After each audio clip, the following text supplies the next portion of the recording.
Saya tengok perkataan leadership ni peringkat besok ni, bila adik-adik, anak-anak ni membesar, dia akan ingat program leadership yang dia lalui. Saya pun lalui juga dulu macam ni lah. Yang last leadership ialah saya dijemput oleh kerajaan UK, British UK Foreign Office. Dia pilih 16 orang seluruh dunia untuk pergi program International Leadership Program di bawah Foreign Office UK. Jadi saya dipilih daripada Malaysia, saya 16 lagi 15 negara-negara yang lain, Australia, macam-macam lah. Dalam program itu, yang tu kerajaan UK yang buat. Dalam program tu istimewa. Dia jemput saya sampai sana, dia bagi first class kapal terbang sampai sana, sediakan BMW seorang sebiji, pegawai dan semua. Dan kemudian kami 16 orang ni dibagi duduk penempatan program di hotel yang paling baik, duduk di rumah Prime Minister nombor 10 di London, daripada pagi sampai petang. Kemudian boleh masuk duduk di Istana Queen, Buckingham Palace, Queen. Yang lain mesyuarat dengan menteri-menteri, duduk dengan menteri. Ada lagi gambar saya dengan Boris Johnson, sekarang jadi Prime Minister UK. Dan dalam program tu orang semua introduce dia ni timbalan Gubernur Ukraine, yang ini interview diri dia sebagai ahli parlimen, MP Australia, ada daripada Austria, daripada macam. Bila mari peringkat saya susah, saya kena introduce I'm Mufti. Jadi saya nak kena elaborate pula what Mufti is. Mufti itu apa? So nak kena cerita Mufti, the duty of Mufti, the role of Mufti in our state or country. Banyak benda. Tapi leadership lah, dia cerita yang tu, dia deal. Itu dia orang punya peringkat antarabangsa, kerajaan-kerajaan besar. Saya juga pernah mendapat program yang sama, jemputan daripada White House Amerika, tapi saya tak pergi masa tu sebab musim bulan puasa. Dan banyak jugalah leadership ni orang selalu buat.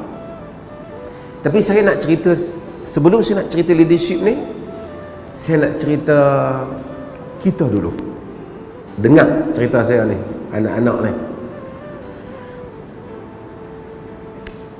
Di dalam hidup ni, kita mungkin ada leadership, pengalaman, keupayaan, kepandaian bercakap, bocap, kepimpinan. Tapi hakikatnya yang menentukan kejayaan hidup kita akhirnya di tangan siapa? Allah Subhanahu wa taala. Saya jumpa ramai juga kawan-kawan yang dahulu di sekolah nombor 1, pegang banyak jawatan. Tapi bila masa berjalan 20 tahun, saya tengok jumpa semula, bukan saya kata tak bagus, tapi dia taklah menjadi seperti mana yang kita agak masa kita kecil dulu. Dengar apa yang saya, ingat apa yang saya sebut ni. Nanti apabila masa datang ke hadapan, mungkin ia tidak jadi seperti itu. Maka kita tidak boleh hanya bergantung dengan kepandaian kita saja. Bahkan kita tak boleh bersama sekali bergantung dengan kebijaksanaan kita, kerana itu hanya sebab musabab saja. Yang akan menjadikan kita berjaya pada masa depan ialah apa? Kehendak Allah Subhanahu wa taala. Sebab tu setiap hari kita berdoa kepada Allah Azza wa Jalla supaya Allah memberikan kekuatan masa depan, menjadikan kita orang yang berguna, bermanfaat dan dapat menjadi hamba-hambanya yang saleh. Kalau kita menjadi hamba Allah yang saleh, kita jadi apa pun tak apa. Tapi kalau kita tak jadi saleh, kita jadi apa pun jadi masalah.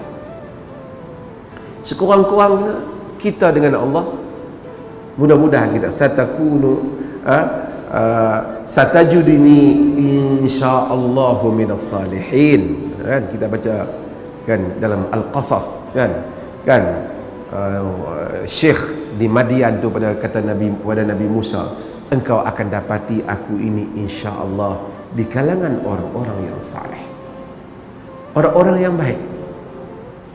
Jadi itu dahulu yang mesti kita minta pada Allah pada masa hadapan.